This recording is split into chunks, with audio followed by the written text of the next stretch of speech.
ओम शांति। Good morning. Rest अच्छा रहा? सुबह 4 बजे कैसा रहा? कौन कौन सुबह 4 बजे आए थे? ओह, कौन कौन आज पहली बार 4 बजे उठे थे? काफ़ी सारे। हम जो सोचे, जो डिसाइड करें वो कर सकते हैं। क्यों सुबह का समय? हाँ, जब मेजॉरिटी सभी सो रहे हैं तो एनवायरनमेंट की वाइब्रेशन क्या होती है? साइलेंट होती है। जैसे कि रोड पे ट्रैफिक कम होता है, तो जब जितने कम लोग हों, मन जितने सो रहे हो, क्योंकि 3-4 बजे का वो समय है जो 10-11 बजे सोते हैं वो भी उठे नहीं होते अभी तक, और जो 3-4 बजे सोते हैं वो भी सो गए होते हैं। कई लोग 2-3-4 बजे सोते हैं ना आजकल। तो 3-4 बजे का वो समय है जहाँ majority minds are sleeping. So when majority minds are sleeping, vibration in the air is lesser. तो उस टाइम एक हायर वाइब्रेशन क्रिएट करना, क्योंकि वो जो मेजॉरिटी वाइब्रेशन है वो तनाव, चिंता, वो वाला वाइब्रेशन है। हमें कौन सा वाइब्रेशन क्रिएट करना है? प्योरिटी, प्यार, परमात्मा की याद। तो it's completely opposite to vibration. तो टाइड के अगेंस्ट जा रहे हैं हम।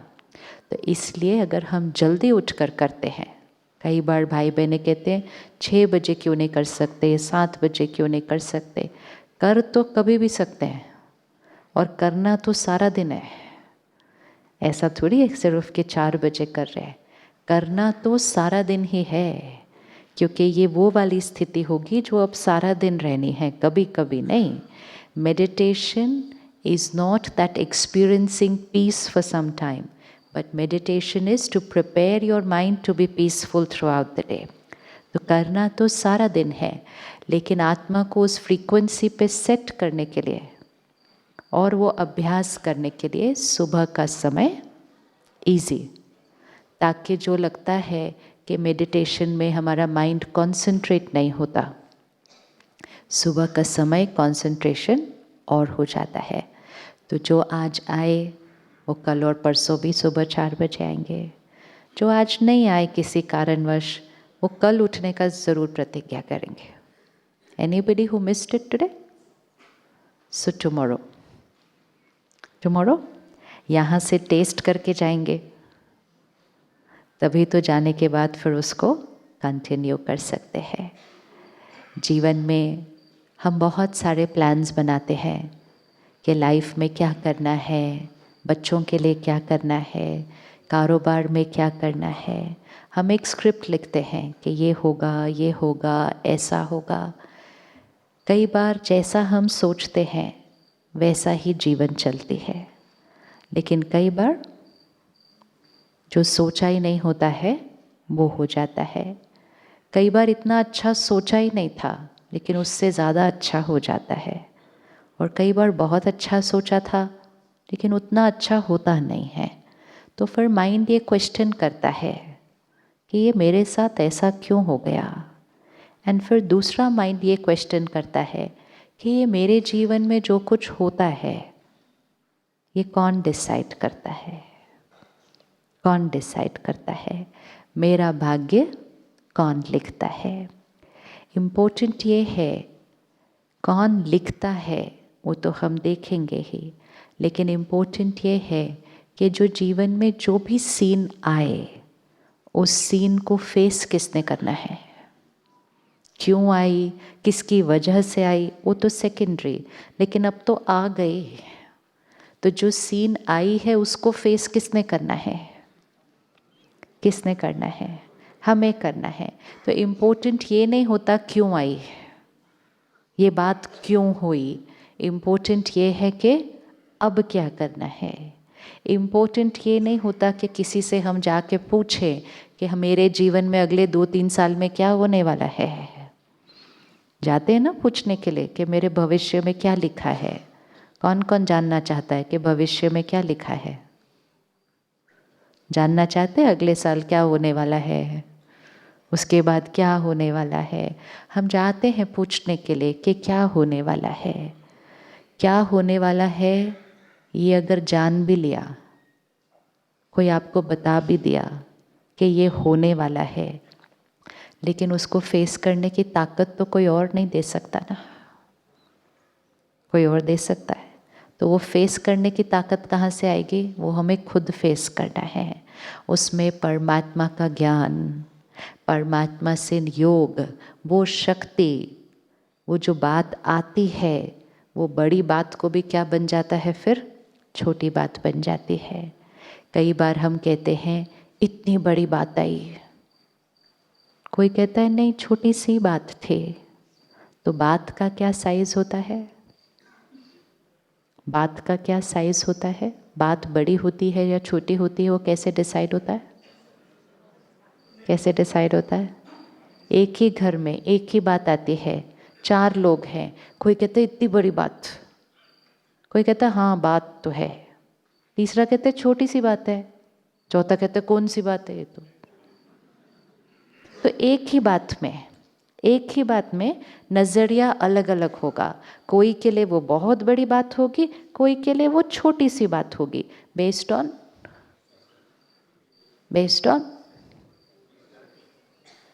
वही बात है। चारों लोगों के लिए वो सेम इम्पैक्ट है, लेकिन कोई के लिए बड़ी बात है, कोई के लिए छोटी बात है, बेस्ड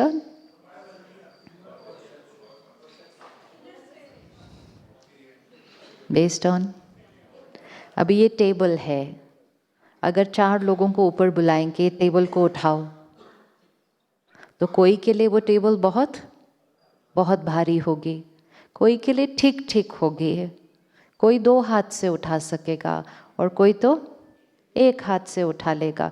टेबल तो सेम है, लेकिन जो उठा नहीं पाएगा वो ये नहीं कहेगा मैं कमज़ोर हूँ, कहेगा टेबल कितनी भारी है, टेबल कितनी भारी है। तो टेबल कितनी भारी बोलकर वो अपनी शक्ति को बढ़ाने का कोई अभ्यास नहीं करेगा, क्योंकि वो कहेगा टेबल भारी। हमने भी आज क्या कह दिया अपने जीवन को, बातों को, बहुत बड़ी बात, बहुत बड़ी प्रॉब्लम, इतना बड़ा क्राइसिस। ये नहीं कहा मेरी ताकत कम। अगर कहा होता मेरी ताकत कम तो हम ताकत को बढ़ाने का अभ्यास करते, लेकिन अगर हमने कहा बात बड़ी तो हम बातों को छोटो करने की प्रैक्टिस कर रहे हैं। Again we are trying to change people. तो जीवन में चलते चलते अचानक ही बातें आ जाती हैं, बात बताकर नहीं आती है, अचानक आती है। लेकिन जब रोज़ अभ्यास करके अपनी ताकत को बढ़ाएंगे तो बात अचानक आएगी, लेकिन हम उस बात को फेस करने के लिए हम रेडी रहेंगे। तो ऐसे ही हमारे बीच आज एक बहन आई है जिनके जीवन में थोड़े दिन पहले ही एक बात आई। अब उस बात को हम छोटा या बड़ा नहीं कहेंगे, क्योंकि छोटा या बड़ा कौन डिसाइड करेगा? छोटा या बड़ा कौन डिसाइड करेगा? जिसके सामने वो बात आई। तो हम एक हाथ की ताली से उनका स्टेज पे स्वागत करते हैं। आओ आरती बहन। ओम शांति। बाबा की कृपा से मैं ज्ञान में आई थी 13 मई 2014 में, एंड तब से the whole journey has become blissful. और आई थिंक जो भी हमें इस ज्ञान में बात बताई जाती है वो उसका एक एक शब्द एक्चुअली वर्क करता है। मॉर्निंग मुरली सुनना, सुबह और रात को मेडिटेशन करना, जैसे दीदी ने मुझे एक बार समझाया था कि एक कॉर्नर ही बना लो। So I bought a meditation seat on the floor, वो बाबा और मेरा कॉर्नर है। उसमें रोज़ बाबा से बातें करना, first thing in the morning, last thing at night. रात को टीवी नहीं देखना। ये छोटी छोटी चीज़ें इतनी ज़्यादा इफ़ेक्ट करती हैं लाइफ को। सुबह मुरली सुनना, इनफैक्ट मुरली सुनते सुनते तो धीरे धीरे इतना अच्छा लगता है कि forget morning, through the day I think तुमको मन करता है तुम 3-4 बार उसको, क्योंकि यूट्यूब में वो बहुत डिफरेंट वेज में भी आती है, कि बार बार सुनते रहो, बिकॉज जितनी बार सुनो उतनी बार लगता है कुछ नया इससे तुम्हें हासिल हुआ है।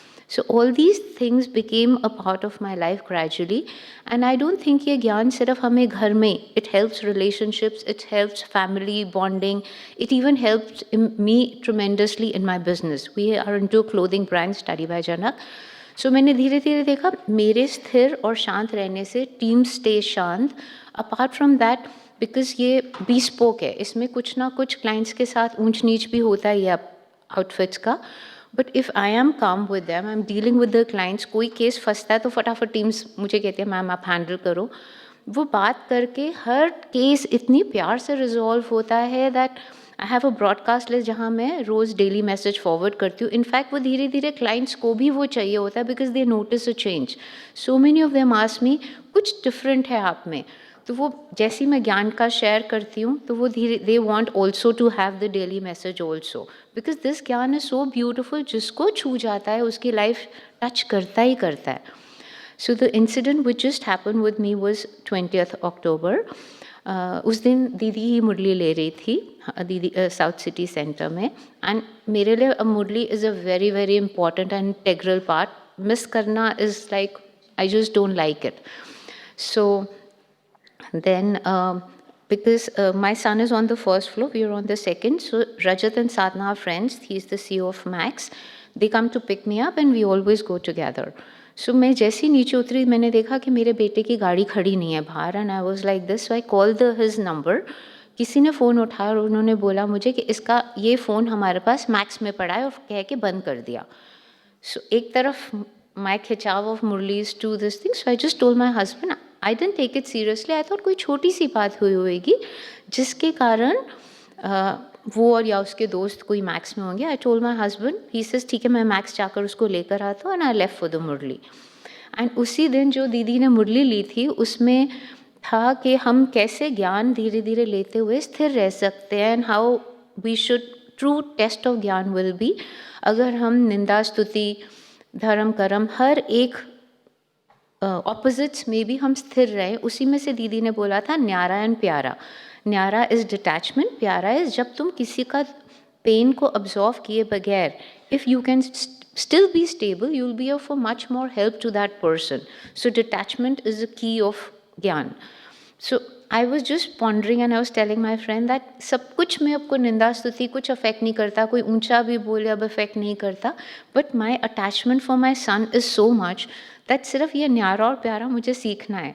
और मुझे ये नहीं पता था कि बाबा तुरंत ही इसका मेरा इम्तिहान ले लेगा, बिकॉज मैं जैसी मुरली से ऊपर आई, I call my husband, he says Ayush का बहुत भयंकर एक्सीडेंट हुआ है and he is got 3 fractures. So I was with Rajat Sadhna, so 3 of us only rush to Max. And फिर पता चला कि इसका इतना बुरा एक्सीडेंट हुआ था कि अगर इसको स्प्लिट सेकेंड में नहीं निकाला गया होता गाड़ी से, because the moment he was pulled out of the car burst into flames. So it was really as if बाबा ने अपने फरिश्ते भेजे एंड बाबा just protected him immediately because he had passed out and he got fractures on the right arm, on his nose, under the eye. It was कि सब कुछ होते हुए भी बाबा ने इतने प्यार से इसको फिर भी प्रोटेक्ट किया। एक छोटा सा फरिश्ता था, इसकी गाड़ी जा रही थी, सामने ट्रक था और उस फरिश्ते की गाड़ी इसकी गाड़ी के पीछे थी, वो मैराथन भागने जा रहा था। उसने हमें आकर बताया, उसने बोला कि वो ट्रक भी 100 की स्पीड पे था, बिकॉज इतनी सुबह सुबह everybody speeding, it was a highway. Truck भी स्पीड पे था आयुष की और इसके पीछे, सो ट्रक ने एकदम से 100 की स्पीड पे जाते जाते एकदम ब्रेक मार दी, बिकॉज प्रॉबेबली ही थॉट वो टर्न कर लेगा डिवाइडर से and he change his route, and Ayush car banged into the truck, went vertical up, then back came down and the truck driver just run away. So he said मुझसे बस ये हो गया, मैं जल्दबाजी में ले ही नहीं पाया ट्रक का नंबर, बट उसने देखा, अमन है उसका नाम, उसने देखा कि स्मोक आ रही है बॉनेट में से, तो he try to open the driver seat, नहीं खुली, उसने पैसेंजर डोर्स पीछे के सारे डोर्स खोल दिए कि स्मोक से इसको कुछ हो ही नहीं। एयर बैग्स हैड बर्स्ट, तो वो इसको अकेला खींच भी नहीं पाया बाहर। He didn't know, he had no clue how to contact anybody and let them know, because mobile mein everybody generally puts a passcode. So he says I tried touching his fingers, I tried taking it next to his face, but खुला ही नहीं phone, so he didn't know किसको inform करूँ, and अकेले कह रहा मुझसे निकल ही नहीं रहा था, and I was worried because smoke was coming now. So he stood on the middle of the highway, he stopped other passers by, एक और कपल था who also, and now none of us we know them, it's just a divine karmic connect। या जैसे दीदी बोलती है कि जिसको अगर तुम बाबा का हाथ पकड़ लेते हो एक बार, तो बाबा अपने आप तुम्हारे प्रियजनों को भी प्रोटेक्शन देते हैं, बिकॉज मॉर्निंग मेडिटेशन, रात को you just send blessings to your loved ones. तो वो उन्होंने, वो एयरपोर्ट जा रहा था, he was a merchant navy guy, तो वो एयरपोर्ट जा रहा था, उसकी वाइफ का लखनऊ में एग्ज़ाम था आर्किटेक्चरल का, yet again, like angels, they stopped. Aman tried to, he says, मैं रुक गया वहाँ पर कि किसी तरह मैं गाड़ी जलने से बचा लूँ. I was going on trying the fire brigade people, nobody took the call. उस कपल ने आयुष को, they all decided mutually, इसको हम मेदांता छोड़ देते हैं. तो वो कपल आयुष को लेकर वहाँ हॉस्पिटल के ले गया. अमन stayed there. मगर वो by chance, again as Baba would have it, instead of Medanta उन्होंने उसको मैक्स में ही छोड़ दिया कि ये पास में ही है. And again, by Baba's grace, he was able to leave in Max, drop his wife to the airport, and she still managed to give her exam. Otherwise, I would have felt so this thing कि उसके career का सवाल था बच्चे का. Then, and Max मेरे लिए is like family because of thanks to the mind body meditation sessions we've had, the whole doctor's family is more like a family. Murli में भी इकट्ठे होते हैं, and Rajat was with me, who's connected to Max. So it was again like Baba's protecting. And so sweet of the second couple कि वो इतने प्यार से जब उस लड़की का एग्ज़ाम ख़त्म हुआ वो वापस हॉस्पिटल आए. तब तक मैं गार्ड से नंबर लेकर उनसे बात कर चुकी थी कि मैं thank you is no word to say to such people कि तुमने ऐसे छोड़ा. वो रात को फिर से इसको स्पेशली मिलने आए because Abhishek says my wife said I need to check if he is fine. वो दोबारा मिलने आए ICU में. They went and they met him. Even Aman, इसकी घड़ी गिर गई थी and it's a Rolex watch. But that boy was so sweet. He doesn't know him. He went first to Medanta. उसको नहीं मिला के वहाँ पर कोई नहीं आया था emergency में. Then by chance he came to Max. He overheard me talking to माँ, telling her that कोई फरिश्ता ही आया माँ जिसने उसको यहाँ छोड़ दिया. So he asked me, आपके बेटे का हुआ था? And then he narrated what had happened and he gave me the car keys and he gave me Ayu's watch. So, एक एक चीज़ एक्चुअली वर्क करती है और तुम जितना ज्ञान लेते जाते हो और उसको अपना हिस्सा बनाते हो. And although I was with my son all through naturally for the 10 days and by मुझे इतना सा भी नहीं लगा. कोई पूछ भी रहा था क्या हुआ एंड आई वॉज लाइक ठीक है, it's okay, he is fine. Because तुम अंदर से फिर प्रटर्ब भी नहीं होते हो. You are just there to protect your people without really letting it disturb you. Ma, of course, his dadi was crying non-stop. She just wouldn't stop crying for days. कुछ हो जाता तो ऐसे उस साइड सोचना ही क्यों है. भगवान जी है ना, उन्होंने बचाया, वो बिल्कुल ठीक है, ही इज़ फाइन. यहाँ फ्रैक्चर हुआ but he was immediately, he could see everything. इतना बड़ा एक्सीडेंट हुआ, not a scar on his face. It is just the cast which will take its own time. So अगर हमने परमात्मा का हाथ पकड़ लिया तो फिर तो उसके आगे कोई चीज़ है ही नहीं जो हमें और चाहिए. इसलिए डेली ज्ञान एज पर मी जेन्युइनली चाहिए. Murli helps like nothing else helps. सुबह नहीं सुन सकते, यूट्यूब है. एवरी सेंटर 11 बजे होती है, शाम को होती है एज पर एक्सपीरियंस. बिकॉज ये सारा टाइम चार्ज करते रहो तो it's really helped me in my work. It's really helped me in the relationships in the house. One person gets calm, it really affects everybody. Om Shanti. Ayush, खड़े हो जाओ एक बार सबकी ब्लेसिंग्स लेने के लिए. देखो अपने बेटे को लेकर भी आ गए एक महीने.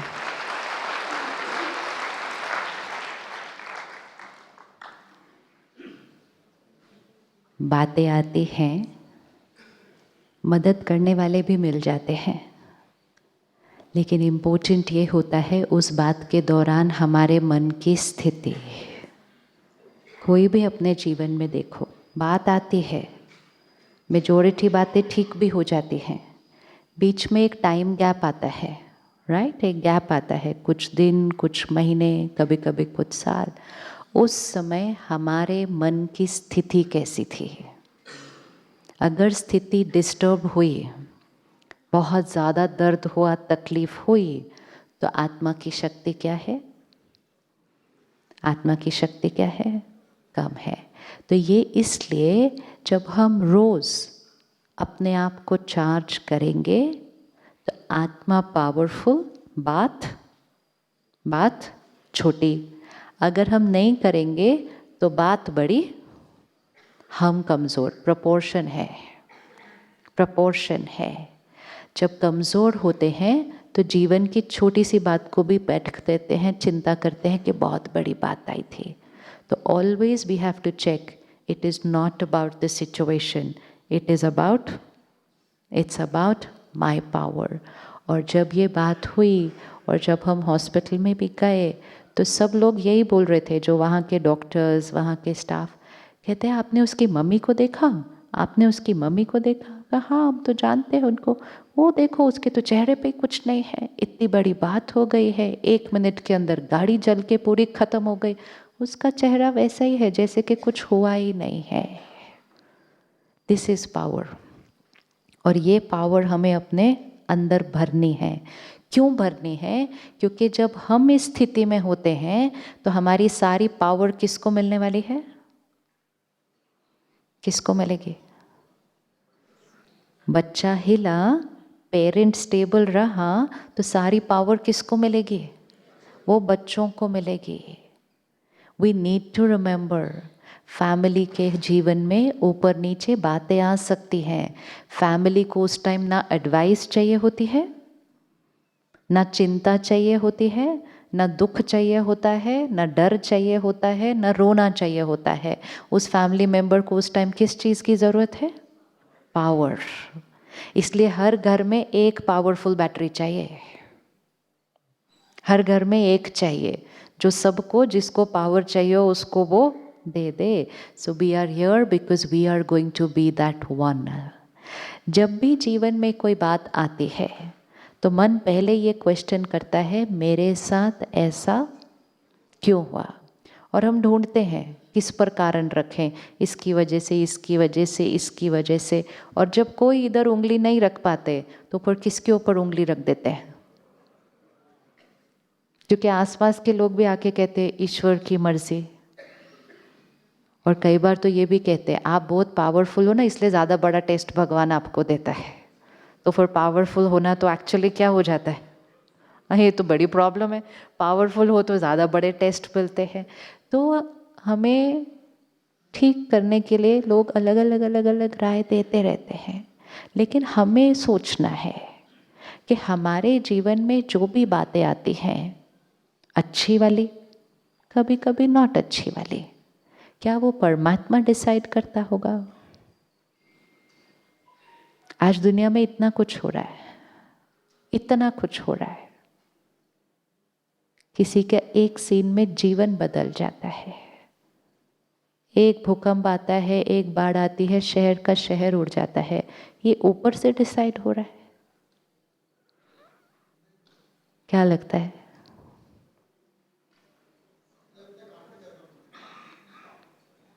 किसी की यंग डेथ हो रही है, किसी की बीमारी के साथ जन्म हो रहा है, किसी के रिश्ते टूट रहे हैं, ये परमात्मा दे रहा होगा भाग्य ऐसा?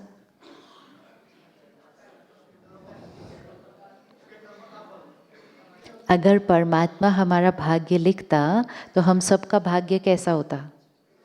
अच्छा, आप कभी अपने बच्चे के भाग्य में लिख सकते हो थोड़ी सी बीमारी, थोड़ा सा एक्सीडेंट, थोड़ा सा रिश्तों में, ऐसा लिखेंगे कभी? जब हम नहीं लिख सकते किसी के भाग्य में, वो हमारे भाग्य में ऐसा कैसे लिखेगा? अगर परमात्मा हमारा भाग्य लिखे तो एक, हमारा भाग्य परफेक्ट होगा, और दूसरा, हम सबका भाग्य एक जैसा होगा। एक पेरेंट कोई 2 बच्चों के बीच में पार्शियलिटी थोड़ी करेगा, इसको ज़्यादा अच्छा, इसको कम, इसको बिल्कुल कम, ऐसे नहीं कर सकता। आज हमारे भाग्य ना परफेक्ट है एंड डेफिनेटली ना इक्वल है, इक्वल नहीं है। किसी के पास बहुत अच्छी सेहत है, कोई बीमारी के साथ आया है। किसी के पास 20 का परिवार है, किसी के पास पैदा होने के बाद माँ बाप भी नहीं है। किसी के घर पे उनका प्राइवेट हेलीकॉप्टर आ रहा है तो किसी के पास खाने को नहीं है। This is too much variation, too much है ये वेरिएशन। तो ये परमात्मा नहीं लिख सकता है ऐसा। दूसरी मान्यता बचपन से सुनी, जैसा कर्म वैसा फल। तो 2 मान्यता हो गई, 2 रूल्स कि डेस्टिनी कौन लिखता है। एक, God is writing my destiny, so everything is happening according to God's will. Second, everything is a consequence of my karma. जैसा मेरा कर्म वैसा उसका consequence. तो दोनों में से कौन सी बात हो सकती है?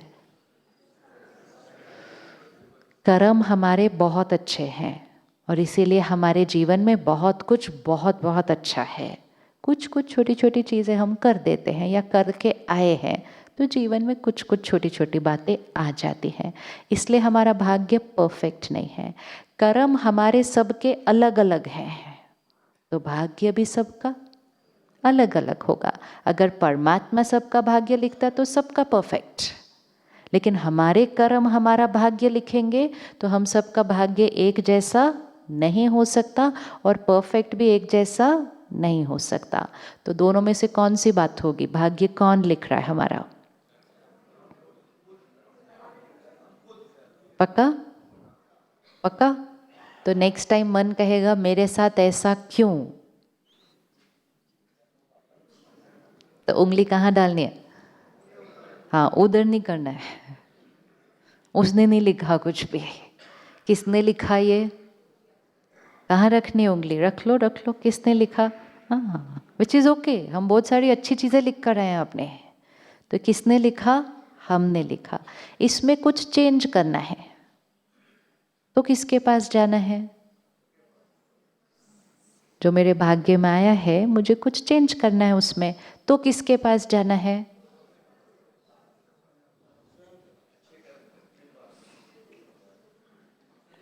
ये माइक किसने बनाया? किसी कंपनी ने बनाया। इसमें कुछ प्रॉब्लम है तो किसके पास जाना पड़ेगा? उनके पास ही जाना पड़ेगा। किसी और के पास जाएंगे, वो बोलेगा ये मैंने नहीं बनाया। भाग्य किसने लिखा? मैंने लिखा। कुछ चेंज करना है तो किसके पास जाना होगा? हम अपने अलावा सबके पास जाते हैं।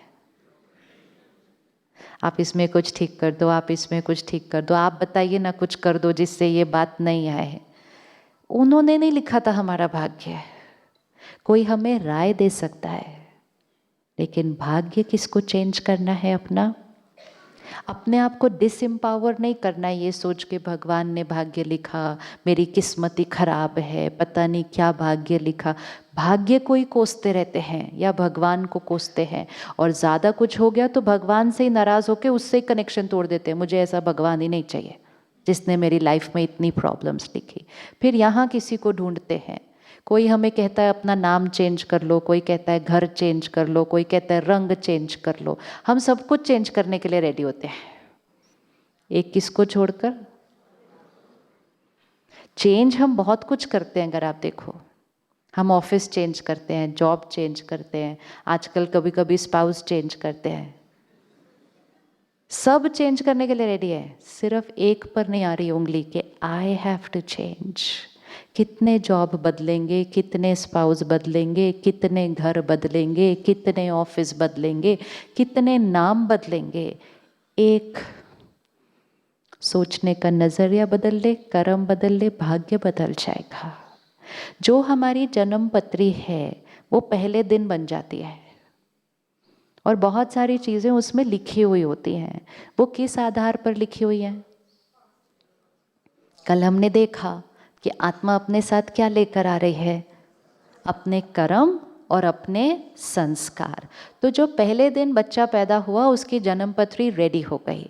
जन्म पत्री किस आधार से रेडी हुई? वो आत्मा जो कर्म और संस्कार लेकर आई है, लेकिन that is only on the first day. So वो जो फर्स्ट डे है उसको हम कहेंगे 1 अप्रैल, और वो 1 अप्रैल की ओपनिंग बैलेंस शीट है। किस आधार पर बने? किस आधार पर बने? पिछले कॉस्ट्यूम में लास्ट मिनट तक जो बिजनेस किया था उसका 31 मार्च। कैरी फॉरवर्ड तो होना ही होना है, होना ही होना है। तो अभी चेक करो अपने आप को। अभी हम यहाँ बैठे हैं, हमारे जो कर्मों के हिसाब किताब हैं, बहुत कुछ अच्छा किया, कुछ थोड़ा गड़बड़ किया, यहाँ एक बैलेंस शीट रेडी है। अगर इस क्षण शरीर छोड़ दिया तो वो क्षण हमारा 31 मार्च। टाइम नहीं मिलता है चेंज करने के लिए चीज़ें। आत्मा अचानक शरीर छोड़ती है। जब आयुष हॉस्पिटल में था, I went to meet him. I said, Ayush क्या आजकल इतने लोग बोलते हैं मुरली सुनने के लिए टाइम ही नहीं है, मरने के लिए भी टाइम नहीं है, हम नहीं आ सकते। तो वो एकदम वो सीन देखकर हॉस्पिटल पहुंचा था। तो कहता है उनको कह देना मौत पूछ कर नहीं आती है, सामने आकर खड़ी हो जाती है, because he saw it so closely. तो टाइम नहीं मिलेगा अपने कर्म चेंज करने का, देयर इज नो टाइम। हमें पता नहीं है हम शरीर कब छोड़ेंगे, लेकिन जिस क्षण छोड़ दिया वो हमारा 31 मार्च, बैलेंस शीट क्लोज्ड। आत्मा माँ के गर्भ में गई, 9 महीने के बाद बच्चा पैदा हुआ, पंडित जी ने 1 अप्रैल ओपनिंग बैलेंस शीट दे दी। अब आपको कैसी ओपनिंग बैलेंस शीट चाहिए? वैसे कर्म अभी करते जाओ, ताकि जब वहाँ बच्चा पैदा हो तो पंडित जी क्या कहें। क्या अनाउंसमेंट सुनना चाहते हो जब आपकी जन्म पत्री बने अगली वाले? अनाउंस करते हैं पंडित जी, बहुत बताते हैं आके उस दिन जिस दिन जन्म पत्री बनती है। क्या अनाउंसमेंट सुनना चाहते हो 1 अप्रैल वाली? कैसा बच्चा आया है? सुनाओ सुनाओ अच्छे से, कैसा बच्चा आया है? भाग्यशाली आया है। सिर्फ भाग्यशाली तो सारे हैं। और बताओ पंडित जी क्या सुनाए 1 अप्रैल को उधर बैलेंस शीट देखकर? राजयोग में जन्म हुआ है। अच्छा जी, और हाँ, श्रेष्ठ आत्मा आई है। अच्छा, और इस आत्मा का भविष्य क्या है? इसकी आयु कैसी रहेगी, इसकी सेहत कैसी रहेगी, इसके गुण कैसे हैं, इसके रिश्ते कैसे हैं, इसका करियर कैसा है, सब कुछ सुना देंगे। फिर वो बीच में ऐसा बोल देते हैं, ये साल से ये साल तक ना थोड़ा भारी है। अब ये जो बीच बीच में थोड़े थोड़े भारी आ जाते हैं गैप्स, ये क्यों आते हैं? क्यों आते हैं? क्यों आते हैं? बीच बीच में आता है ना, 1 साल भारी, 2 साल भारी, 7 साल भारी, ऐसे बीच बीच में आता है कुछ। ये क्यों आते हैं भारी? क्योंकि हमने छोड़ने के टाइम लाइट होकर नहीं छोड़ा, कुछ भारी लेकर गए साथ में। इसीलिए अगर हम चाहते हैं कि वो 1 अप्रैल ब्यूटीफुल हो, तो हमारा 31 मार्च ब्यूटीफुल होना चाहिए। और अगर हमारा 31 मार्च ब्यूटीफुल होना चाहिए, हमें पता नहीं है 31 मार्च कब हो जाएगा। पता है कब होगा 31 मार्च? पता नहीं है। तो क्योंकि हमें पता नहीं है, तो हमें हर मिनट कैसा रखना पड़ेगा? हर मिनट कैसा रखना पड़ेगा? बैलेंस शीट कैसी रखनी पड़ेगी हर मिनट? कौन सी साइड पे हो सारा कुछ? एक क्षण में आत्मा शरीर छोड़ती है। जो झगड़े थे पीछे रह जाएंगे, जो बातें सॉल्व नहीं की थी पीछे रह जाएंगी, जो नाराजगियां थी पीछे रह जाएंगी, किसी को दुख दिया था पीछे रह जाएगा, किसी के साथ धन का लेन देन पूरा नहीं किया था पीछे रह जाएगा। लेकिन वो कर्म आत्मा साथ लेकर जाएगी, और जब हम साथ लेकर जाएंगे तो उसके कॉन्सिक्वेंस फिर हमारे जीवन में आएंगे। इसीलिए अब हमारे इस जीवन में अचानक कोई बातें आती हैं और हम कहते हैं मेरे साथ ऐसा क्यों हुआ? तो ये जो हो रहा है मेरे साथ ऐसा, ये किसका रिटर्न है? जो हमने कभी ना कभी पहले किया था। किसी के पैसे लिए, वापस नहीं दिए, बिजनेस में लेन देन चलता रहता है, वापस दिए नहीं, आत्मा ने शरीर छोड़ दिया, तो दूसरे वाले को तो नुकसान हुआ। लेकिन मेरा कार्मिक अकाउंट क्या हो गया? मेरा कार्मिक अकाउंट वो क्रिएट हो गया कि उसको दिए थे, लिए थे, उससे वापस नहीं दिए, वो आत्मा मेरे सामने आएगी वो लेने के लिए। लेकिन शायद उस आत्मा को भी भूल गया होगा वो कौन है और उसने कितने लिए थे, हमें भी भूल गया होगा वो कौन है, हमने कितने दिए थे। लेकिन वो किसी न किसी कारण से हमारे जीवन में आएंगे, उतने पैसे लेंगे और जाएंगे, और हम कहते रहेंगे ये क्या बैठे बैठे नुकसान आ गया। ये नुकसान नहीं है, ये पिछला वाला अकाउंट चुकता हो रहा है। Nothing is unfair. Don't question life. Everything is happening perfect, accurate. इसीलिए गीता सार लगाते हैं ना घर में, जो हुआ अच्छा हुआ, जो हो रहा है और जो होगा लगा तो हुआ है। लेकिन सारा दिन बहुत सीन्स को अच्छा नहीं बोलते हम, ये क्या हुआ, ऐसे क्यों हुआ, वैसे क्यों हुआ, ऐसा नहीं होना। उसमें लिखा है ना जो हुआ, जो अच्छा हुआ, मतलब अच्छा हुआ मतलब जो हुआ सही हुआ। जीवन में कई सीन्स हमें अच्छे नहीं लगते हैं, लेकिन they are meant to happen, सही होते हैं, सही according to law of karma. तो अब हमारे को अपनी जीवन कैसे बितानी चाहिए ताकि हमारा हर कर्म कैसा हो, हर कर्म कैसा हो, अच्छा नहीं सिर्फ वो 1 अप्रैल को भाग्य कैसा सुनना था, श्रेष्ठ, तो फिर वो श्रेष्ठ सुनना है तो अभी कर्म भी कैसा होना पड़ेगा। अभी अच्छा और भाग्य श्रेष्ठ ये होगा नहीं, बीच में कुछ नहीं होने वाला। अभी जैसा कर्म होगा वैसा ही अभी का भी भाग्य होगा और वैसा ही आगे का भी भाग्य होगा।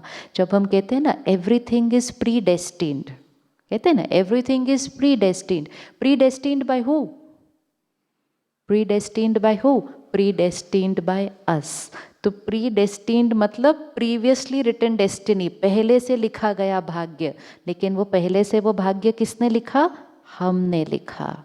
तो एक इक्वेशन आप और सेट करते हैं, जो हम सोच रहे हैं, जो हम बोल रहे हैं, जो हम कर रहे हैं, 3 एनर्जीज हैं, thoughts, words, behaviour. Karma is not only behaviour, Karma is thoughts, words, behaviour, because Karma means energy जो हम क्रिएट करते हैं, बाहर भेजते हैं दुनिया को। तो जो हम सोच रहे हैं, बोल रहे हैं, कर रहे हैं, हमारे से निकल कर बाहर जा रहा है, कर्मा। चेक कर लिया।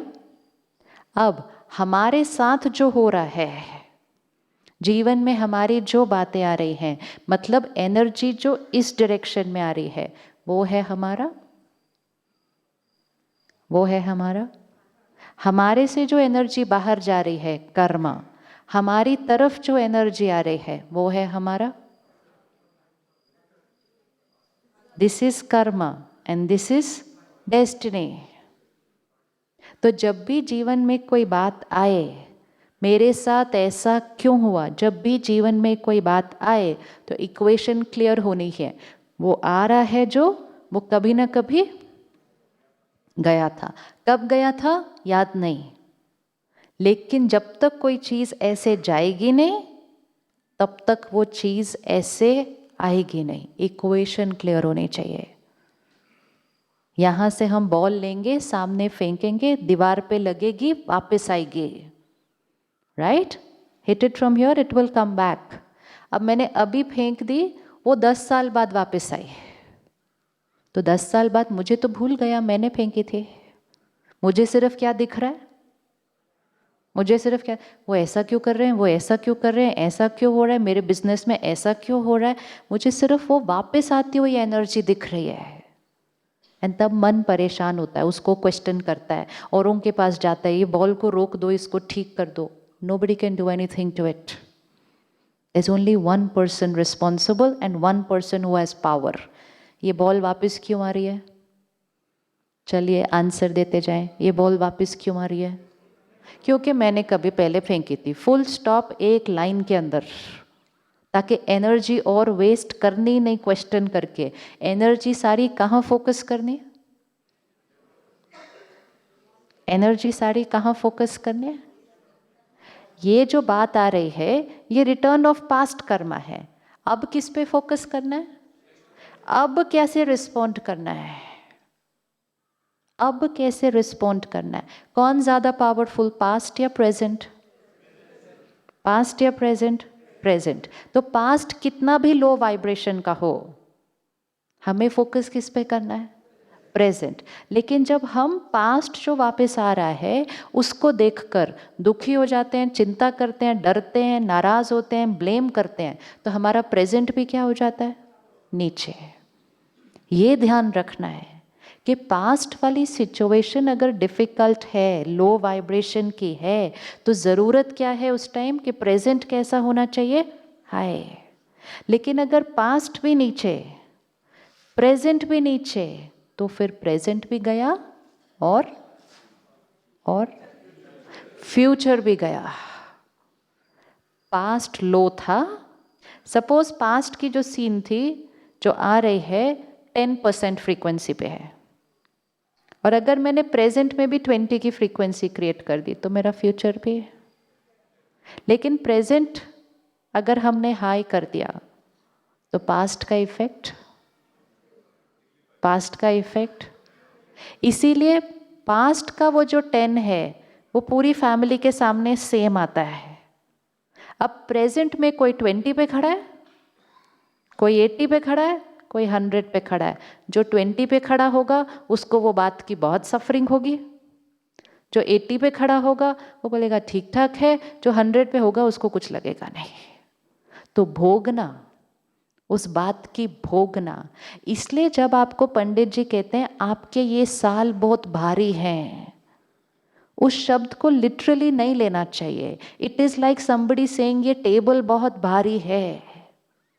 हम वो भारी सुन के डर जाते हैं, फिर हम जो काम करते हैं हमें थोड़ी सी रिजल्ट नहीं मिलती, हम कहते नहीं वो तो मेरी कुंडली में लिखा ही था ना भारी है। तो हमारी एनर्जी फिर डाउन, हमारा एफर्ट फिर डाउन, हमारी सिंसियरिटी फिर डाउन। भारी है इज अ जनरल वर्ड, वो सबको यही बताएंगे कि भारी है, क्योंकि वो है, इट इज द ट्रूथ। लेकिन वो कितना भारी है विल डिपेंड ऑन तो आप उस भारी वर्ड को ऐसे ही नहीं ले लेना, क्योंकि भारी वर्ड को ऐसे ही ले लिया तो प्रेजेंट के थॉट्स भी कैसे हो जाते हैं फिर घर में चिंता, वो भारी है, वो भारी है। तो जब आपको अगली बार कोई कहे आपके ये 2-3 साल भारी हैं, तो उनको क्या कहेंगे? पंडित जी कहेंगे आपका अगला साल 2020 बहुत भारी है, तो उनको क्या कहेंगे? हाँ, आई एम रेडी। नहीं, पंडित जी को कहना हम बहुत शक्तिशाली है, तो फिर वो साल हमारा बेस्ट ईयर बन जाएगा। Quality of life is not dependent on situations. Quality of life is dependent on our power to face the situation. Our power to face the situation. जन्म पत्री में कुछ भी लिखा हो, it is 31st March, it is the way we did business last year. तो अगर मेरे लास्ट ईयर बिजनेस में बहुत लॉसेस हो गए, तो मेरी ओपनिंग बैलेंस शीट लॉस के साथ स्टार्ट हो सकती है, लेकिन मेरा करंट ईयर किस पे डिपेंडेंट है? किस पे डिपेंडेंट है? मेरे प्रेजेंट के बिजनेस करने के तरीके पर है। कुछ लोगों का 1 अप्रैल जन्मपत्री बहुत श्रेष्ठ होती है, लेकिन वो प्रेजेंट में गफलत कर देते हैं। और अगर प्रेजेंट में गफलत कर दिया तो लाए थे प्रॉफिट, लेकिन प्रेजेंट के कर्मा ऊपर नीचे कर दिए तो वो प्रॉफिट भी ज़्यादा टाइम टिकता नहीं है। So do not get affected by what has come from the past, focus only totally on what is in the present. And उसके लिए हमारा हर कर्म फिर कैसा होना चाहिए? श्रेष्ठ। हर थॉट दूसरे के लिए कैसे होनी चाहिए? दुआ। अब उनको याद कीजिए जो कल इस तरफ थे, हमारे साथ बहुत बहुत बहुत गलत कर रहे थे, हम उनके साथ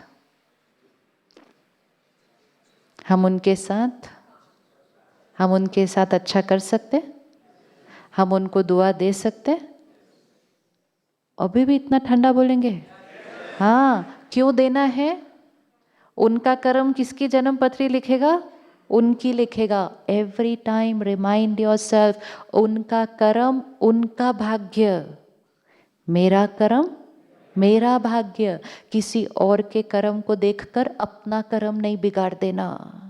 उसने गलत तरह से बात की, मैंने भी गलत तरह से बात की, उसने अपना बिगाड़ा, हमने अपना क्यों बिगाड़ा? इट्स लाइक सेइंग कोई और बिजनेस गलत तरह से कर रहा है तो मैं क्यों अच्छा करूं? ऐसे तो नहीं होता। वो अपना लॉस कर रहा है, मुझे क्या करना है? अपना श्रेष्ठ कर्म। So simple rule of living life, दूसरे के कर्म देखकर अपने कर्म नहीं बिगाड़ने हैं, दूसरे का व्यवहार देखकर अपना व्यवहार नहीं बिगाड़ना। इसने मेरे से अच्छे से बात की तो इनसे अच्छा, इसने नहीं अच्छे से की तो मैं क्यों करूं? नहीं। अगर हर एक के कर्म को रिफ्लेक्ट करते जाएंगे तो हमारे कर्म उनके जैसे बनते जाएंगे। हमारा कर्म सिर्फ कौन चूज करेगा? हम और हम। And that's why yesterday we saw कि वो अपना करेंगे, हम अपना करेंगे। हमारा कर्म उनके भाग्य पर डिपेंडेंट नहीं, हमारा कर्म हमारा भाग्य बनाता है। Never blame anybody for your destiny. इनकी वजह से मेरा बिजनेस नहीं चल रहा, इनकी वजह से मेरे जॉब में प्रॉब्लम आ रही है। नो, किसी की वजह से नहीं आ सकती। आपको लगे सामने कोई भी, बट वो जो भी आ रहा है वो किसकी वजह से आ रहा है? लेकिन उसको ठीक भी कौन कर सकता है? हम। So blaming people depletes energy, blaming situations depletes energy, taking responsibility increases energy. मेरे साथ क्यों हुआ? मेरा पास्ट कार्मिक अकाउंट, फुल स्टॉप। अब मुझे क्या करना है? राइट कर्मा। तो लोगों को फॉरगिव करना, लोगों को फॉरगिव करना क्या हो जाएगा? लोगों को फॉरगिव करना, जिसके साथ भी हमारा कोई कार्मिक अकाउंट होता है, हमें ध्यान रखना है कि हमारे संकल्प, हमारे बोल, हमारा व्यवहार उनके कर्म से इन्फ्लुएंस्ड नहीं होना चाहिए। कुछ लोगों के साथ हमने हमेशा अच्छा किया, लेकिन वो फिर भी हमारे साथ अच्छा नहीं करते। होता है ऐसा कभी कभी? होता है ऐसा कभी कभी कि हमने उनके साथ बहुत अच्छा किया, वो फिर भी हमारे साथ अच्छा नहीं करते। हम उनके साथ और अच्छा करते, वो फिर भी हमारे साथ अच्छा नहीं करते। हम अच्छा करते जाते हैं, वो फिर भी गड़बड़ करते जाते हैं। वो ऐसा क्यों करते हैं? वो ऐसा क्यों करते हैं? One thing we have to always remember, karma की जर्नी इस शरीर की नहीं, कर्मा की जर्नी इस सोल की है। आज आपने ये ड्रेस पहनी है, उन्होंने ये ड्रेस पहनी है। चलो आप दोनों जने उठ जाओ एक बार आगे। Stand stand 1 minute. अब ये दो हैं, दोनों की ड्रेस अलग है, रोल अलग है, रिस्पॉन्सिबिलिटी अलग है, शरीर अलग है। आज ये दोनों एक कर्मा करते हैं, ये दोनों बिजनेस करते हैं, एक दूसरे को धोखा दे देता है, दूसरे की लाइफ बिगड़ जाती है, बहुत कार्मिक अकाउंट बन जाता है। 20 ईयर्स बाद एक शरीर छोड़ता है, 30 ईयर्स बाद दूसरा भी शरीर छोड़ता है। कार्मिक अकाउंट रह गया है, धन का भी नुकसान हुआ है, दुख भी दिया है, बीमारी भी आई है, दोनों अलग अलग चले गए। एक कहीं और पैदा हुआ, दूसरा कहीं और पैदा हुआ, शरीर बदल गए, परिवार बदल गए, रिश्ते बदल गए, रोल बदल गए। कार्मिक अकाउंट किसके बीच था? कार्मिक अकाउंट किसके बीच था? कार्मिक अकाउंट वो दो सोल्स के बीच था जिन्होंने ये कॉस्ट्यूम पहना हुआ है। अब फिजिकली अगर देखो, बहन ने ग्रे ड्रेस पहनी है, भाई साहब ने ये शर्ट पहनी है, इन दोनों में अभी छोटा सा झगड़ा हो जाता है, आर्ग्यूमेंट हो जाती है। आज ये पूरा दिन बात नहीं करते एक दूसरे से, रात को सो जाते हैं। अगले दिन सुबह ये उठते हैं, इनकी भी ड्रेस चेंज होती है, इनकी भी ड्रेस चेंज होती है। क्या इनका झगड़ा कंटिन्यूड रहता है? क्या इनका झगड़ा कंटिन्यूड रहता है? रहता है नहीं रहता? रहता है नहीं रहता? ड्रेस तो चेंज कर ली ना, सुबह नहा धो लिए, कपड़े चेंज हो गए, झगड़ा कंटिन्यूड रहता है नहीं रहता? रहता है। तब आप ये क्यों नहीं बोलते अरे ड्रेस बदल गई, अभी झगड़ा भी छोड़ो, क्यों पेंडिंग हो गया? बिकॉज झगड़ा ड्रेस और ड्रेस का नहीं था। झगड़ा ड्रेस और ड्रेस का नहीं था। ये अगले दिन भी ड्रेस बदल के झगड़ा कर सकते हैं, ये उसके अगले दिन भी ड्रेस बदल के झगड़ा कर सकते हैं, ये और 10 दिन 10 ड्रेस बदल के भी झगड़ा कर सकते हैं, जब तक दोनों में से कोई एक डिसाइड करेगा। क्या डिसाइड करेगा? क्या डिसाइड करेगा? बस अभी फुल स्टॉप, आज सब ठीक करते हैं, उस ड्रेस में इनका झगड़ा खत्म हो जाएगा। लेकिन झगड़ा ड्रेस का नहीं था, झगड़ा किसका था? इनका और इनका था। इसी तरह कार्मिक अकाउंट इस शरीर रूपी ड्रेस का नहीं होता है। कार्मिक अकाउंट किसका है? किसका है? ये ड्रेस जिसने पहनी हुई है उसका है। तो मैं आत्मा और एक और आत्मा, मैं इस ड्रेस में, ये इस ड्रेस में, हम दोनों मिले, झगड़ा हुआ, दोनों की ड्रेस चेंज हुई, दोनों ने फिर नई ड्रेस बदली, दोनों ने नई ड्रेस में भी फिर से कुछ गड़बड़ किया, फिर वो वाली ड्रेस भी बदली, फिर मिले तीसरी ड्रेस में, फिर गड़बड़ किया। कार्मिक अकाउंट इंटैंगल होता ही होता जाता है, जब तक किसी एक ड्रेस में दोनों में से। कार्मिक अकाउंट ठीक करने के लिए कितने लोग चाहिए? झगड़ा ठीक करने के लिए कितने चाहिए थे? दोनों नहीं, दोनों में से एक। तो किसी एक कॉस्ट्यूम में से, दोनों में से एक कहने वाला है अब बस, फुल स्टॉप। मेरी तरफ से आज से आपके लिए सिर्फ और सिर्फ अच्छी भावनाएं, दुआएं, सहज सम्मान, अच्छा व्यवहार। उस दिन वो दो आत्माओं का कार्मिक अकाउंट क्या हो जाएगा? चेंज। अब हमें डिसाइड करना है वो कब करना है। जिस दिन शादी होती है तो पंडित जी कहते हैं 7 जन्म इकट्ठे। आजकल तो 1 साल भी बीत जाए शहरों में तो कहते हैं वो मुबारक, 1 साल पूरा हुआ। लेकिन पंडित जी बहुत क्लियरली बोलते हैं ये 7 जन्म का रिश्ता है। What is the meaning of that? Meaning is not के 7 जन्म आपकी वो शादी ऐसे होने वाली है। इट मीन्स जिसका दो आत्माओं का कार्मिक अकाउंट इस रिलेशनशिप में आ रहा है, तो मतलब एक वो बहुत स्ट्रॉन्ग कार्मिक अकाउंट है। तो आप पहली बार नहीं मिल रहे, आप पहले भी मिल चुके हैं, आगे भी मिलेंगे। लीगली डिवोर्स हो सकते हैं, कार्मिकली डिवोर्स नहीं हो सकते। अलग रह सकते हैं, कार्मिक अकाउंट सेटल करना इज 2 कंप्लीटली डिफरेंट थिंग्स। तो 7 जन्म का मीनिंग क्या है? That's not only for husband wife, that is for all close relationships. आज जो आपके बच्चे हैं वो कोई पहली बार आपसे नहीं मिल रहे हैं। कई बच्चे बहुत सुख दे रहे हैं, कोई बच्चे तंग कर रहे हैं। कोई बच्चे को पेरेंट से बहुत लाड प्यार मिल रहा है, दूसरे बच्चे को थोड़ा सा कम मिल रहा है। तो दूसरा बच्चा सोचता है मेरे को कम, इसको क्यों ज़्यादा देते हैं? क्योंकि वो देखता है कि ये सेम पेरेंट है, हम 2 सेम बच्चे हैं, एक को कम एक को ज़्यादा क्यों मिल रहा है? एक पेरेंट का ध्यान ज़्यादा क्यों रख रहा है, दूसरा कम क्यों रख रहा है? It is not about parent child, it is about that soul and this soul karmic account. जिस आत्मा का कार्मिक अकाउंट होगा वो ही ज़्यादा ध्यान रखेगा माँ बाप का, जो नहीं वो नहीं रखेगा। It is karmic account of a soul with another soul. तो किसी चीज़ पर भी क्वेश्चन मार्क नहीं उठाना चाहिए, ऐसा क्यों क्यों क्यों क्यों क्यों से आत्मा की शक्ति घटती है। इम्पोर्टेंट सिर्फ ये है अब क्या करना है। अब चूज कर लीजिए अपने जीवन का कोई कार्मिक अकाउंट जिसको ठीक करना हो, क्योंकि सारे कार्मिक अकाउंट किसने क्रिएट किए हैं? सामने वाला कुछ भी कर रहा हो, थोड़ा बुरा या बहुत बुरा, वो मेरा ही पास्ट कार्मिक अकाउंट है, उधर से आ रहा है। मुझे वो एनर्जी को आते हुए देखकर अभी की एनर्जी को नहीं बिगाड़ना है। वो अपनी एनर्जी भेजेंगे, वो अपनी एनर्जी भेजेंगे, हम अपनी भेजेंगे। जब हम अपनी एनर्जी क्लीन करके अच्छी भेजते जाएंगे, हमारा प्रेजेंट क्या हो जाएगा? प्रेजेंट क्या हो जाएगा? क्लीन। पास्ट हो जाएगा सेटल्ड। एट एवरी मोमेंट, ये 3 एस्पेक्ट्स ऑफ टाइम, इसलिए कहा जाता है त्रिकालदर्शी। त्रिकालदर्शी मतलब जो समय के तीनों पहलुओं को देखे, past, present, future. At every moment past वापस आ रहा है, सेम मोमेंट पास्ट वापस आ रहा है, सेम मोमेंट प्रेजेंट क्रिएट हो रहा है, and same moment future decide हो रहा है। तो समय के तीनों एस्पेक्ट्स को देखकर कर्म करना चाहिए।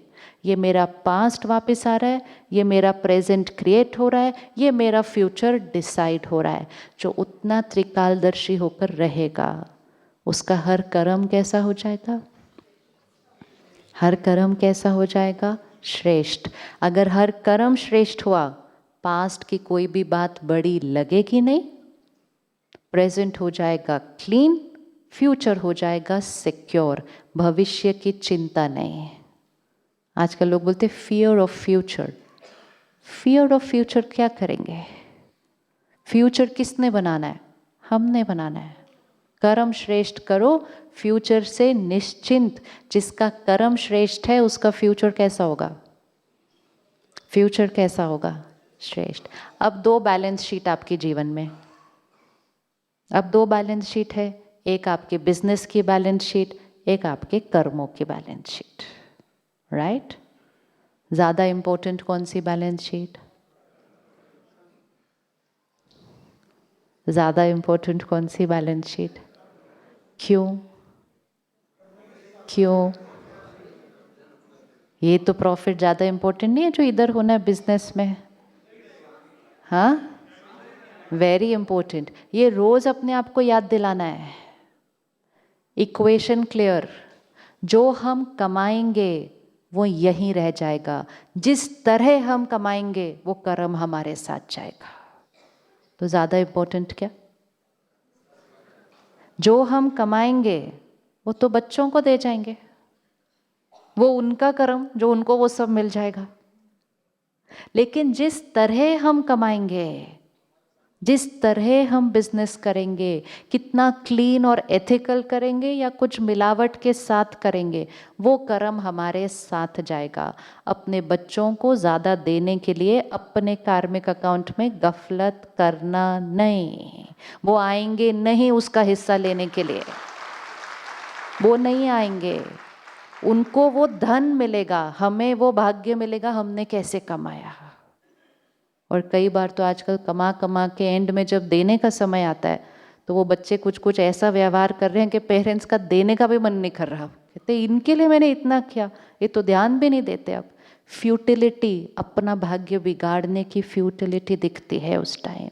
ना अपना ध्यान रखा, ना अपने लिए समय निकाला, ना कर्मों पे ध्यान रखा, बस भागते गए उनके लिए करने के लिए। बच्चों के लिए कर रहे हैं, बच्चों के लिए कर रहे हैं, बच्चों करें, वो भी तो करेंगे, उनका कर्म उनका भाग्य भी तो लाएगा। हमें ही थोड़ी करना है सब कुछ उनका, लेकिन हमें ध्यान किस पर रखना है। तो कभी भी कोई डिसीजन लेना पड़े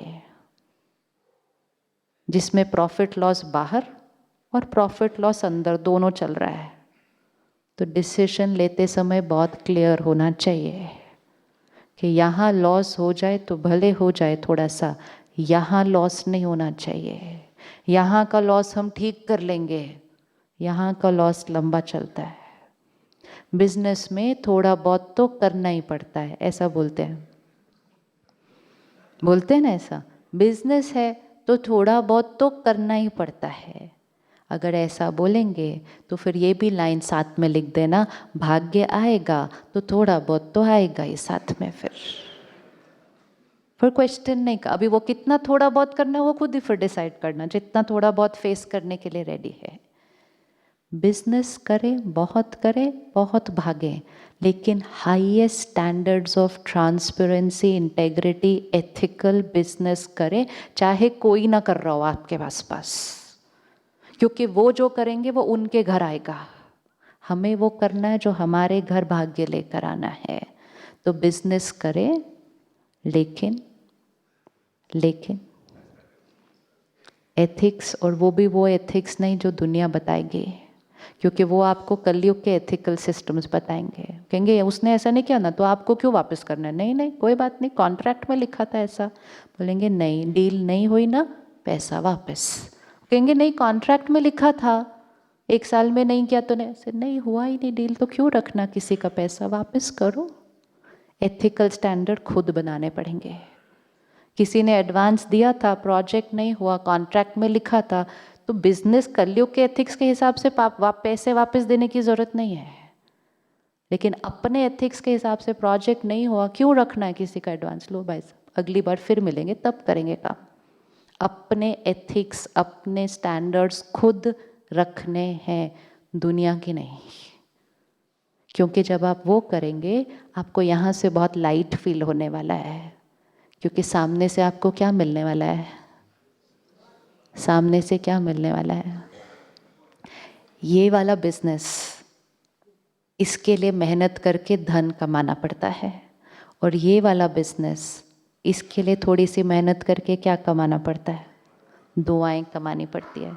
धन से हमारे घर सामान आता है, दुआओं से हमारे घर सुकून आता है।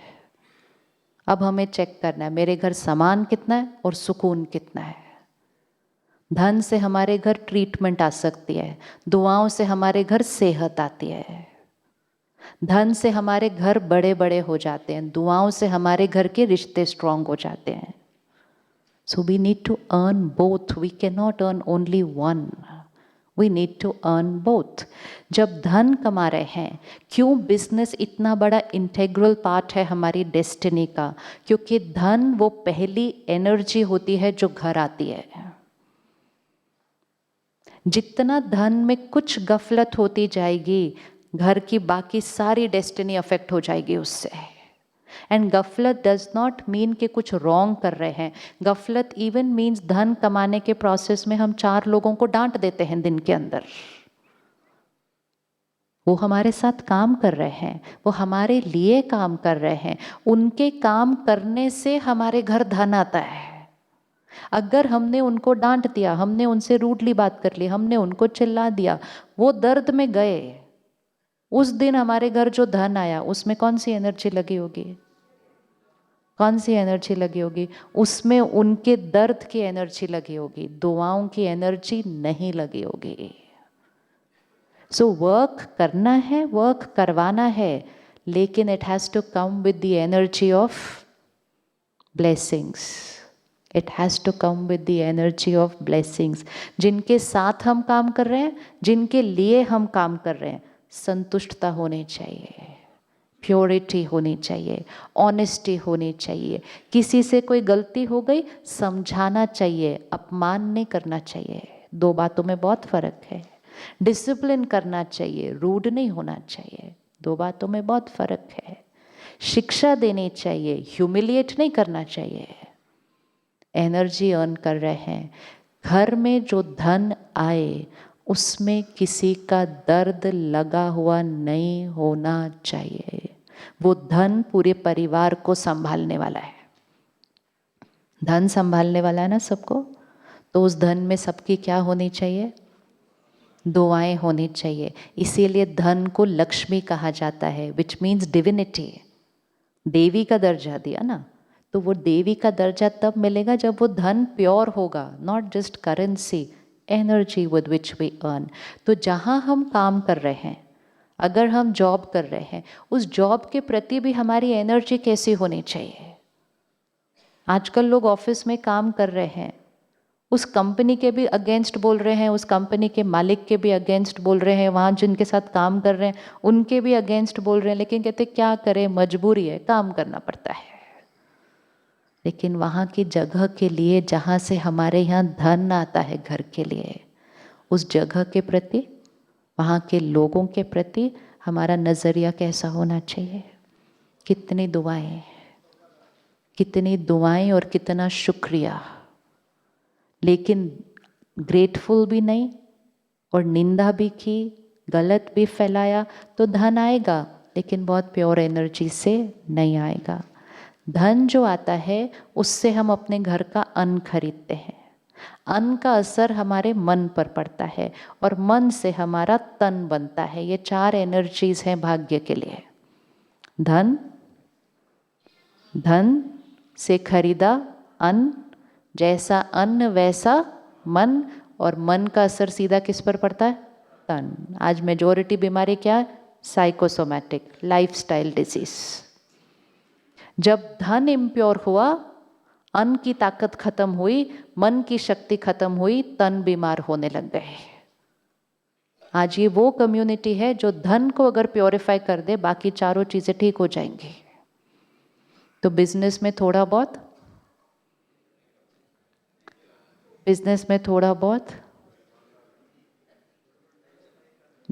थोड़ा बहुत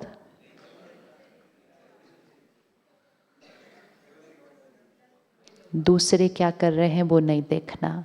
डरना नहीं कि अगर मैंने एथिकली किया तो मेरा पीछे रह जाएगा। नहीं, ये सबसे बड़ा डर है जिसकी वजह से हम सबको फॉलो करते हैं। It is like red signal on the road. सुबह सुबह 5 बजे का समय है, बहुत लोग रुकते ही नहीं रेड सिग्नल पे। 1 जाता है, 3 उसको देख के ही तोड़ देते हैं रूल को। 4 जाते हैं, 5 जाते हैं, फाइनली कोई एक आता है जो रुक जाता है। होता है या नहीं होता ऐसे? हम कौन से वाले हैं? हम कौन से वाले हैं? पूरी सड़क पे कोई भी ना हो, कोई देखने वाला ना हो, रेड सिग्नल हो, उस पे रुक जाइए। क्यों रुक जाइए? हम अपने मन को सिखा रहे हैं, नियम और मर्यादाएं मुझे हर एक फॉलो करनी है। This is will power. ऐसा नहीं कोई देख रहा है तो रुक गए, अच्छा सीट बेल्ट लगानी है, कोई देख रहा है क्या? तो उनके थोड़ी फायदे के लिए अपनी सीट बेल्ट लगाने गाड़ी की, नो। फिर मन को पता चल जाता है कि कोई देख रहा है तो ठीक करना है, नहीं देख रहा है तो गड़बड़। ये संस्कार नहीं बनाना। हम किसी और के लिए कर्म नहीं कर रहे, अपने लिए। तो 5 लोग रेड सिग्नल तोड़ेंगे, आगे जाके फाइन उनको लगेगा। लेकिन जब वो तोड़ रहे हैं तो हमें लगता है वो हमसे आगे जा रहे हैं। लगता है ना, हम रुके हुए हैं, वो 1 मिनट आगे निकल चुके हैं। वो 1 मिनट आगे निकल चुके हैं, कोई बात नहीं, वो उन्होंने चूज किया है, लेकिन उन्होंने रूल तोड़ा है, और रूल तोड़ने का फाइन आएगा ही आएगा। लोगों के बिजनेस हाउसेस के सिर्फ प्रॉस्पेरिटी को देखकर उनको कॉपी नहीं करें, उनके घर में क्या भाग्य आ रहा है वो हमें नहीं पता है। जिसने भी रूल तोड़ा उसके पास आज नहीं तो कल, नहीं तो परसों, नहीं तो अगले कॉस्ट्यूम में कॉन्सिक्वेंस तो आना ही आना है। तो हमारे घर भले कम आए लेकिन साफ आए, साफ आए, जिससे हमारा भाग्य भी श्रेष्ठ रहे, हमारे परिवार का भाग्य भी श्रेष्ठ रहे। जो धन कमाते हैं वो ज़रूरी नहीं है दुआएं कमाते हैं, लेकिन जो दुआएं कमाते हैं वो धन कमाएंगे या नहीं कमाएंगे? कमाएंगे या नहीं कमाएंगे? कम कमाएंगे या ज़्यादा कमाएंगे? जो दुआएं कमाते हैं वो धन कम कमाएंगे या ज़्यादा कमाएंगे? 2 बिजनेस हाउसेस हैं, दोनों के पास सेम चीज़ है, दोनों की कॉस्ट भी सेम है, सब कुछ दोनों का सेम है। एक क्लाइंट ने चूज करना है इसके पास जाऊं या इसके पास जाऊं, तो कौन सी एक चीज़ है जो डिफ्रेंशिएट कर देगी? कौन सी एक चीज़ है जो डिफ्रेंशिएट कर देगी? दोनों के पास सेम ही है प्रोडक्ट, कॉस्ट भी सेम है, सब कुछ सेम है, कौन सी एक चीज़ है जो चेंज कर देगी, डिफ्रेंशिएट करेगी? Honesty, values, credibility, transparency. Business ऐसा हो, शॉप ऐसी हो जिस पे सामने वाला आंख बंद करके विश्वास करे। होता है कि नहीं? आप कोई फ्रूट लेने गए, सामने वाले ने कहा नहीं सर आज मेरे से नहीं लो, आज मेरे पास बासा है, कल वाला फ्रूट है, ये नहीं लेना। उसके लिए वो 1 किलो फ्रूट कितना महंगा हुआ, उसने नहीं बेचा, किसी को भी नहीं बेचा, उसका तो नुकसान हुआ ना बिजनेस वाले का उस दिन। तो वो हमारे लिए 150-200 रुपये, सामने वाले के लिए वो 150-200 रुपया बहुत बड़ी चीज़ हो सकती है। उस दिन उसने अपना नुकसान किया, किसका फ़ायदा किया? हमारा फ़ायदा किया। This is law of business. अपने फ़ायदे से पहले सामने वाले का फ़ायदा सोचना है। जिसने सामने वाले का फ़ायदा सोचा उसने शायद उस दिन धन नहीं कमाया, लेकिन उसने उस दिन क्या कमाया? दुआएं कमाई।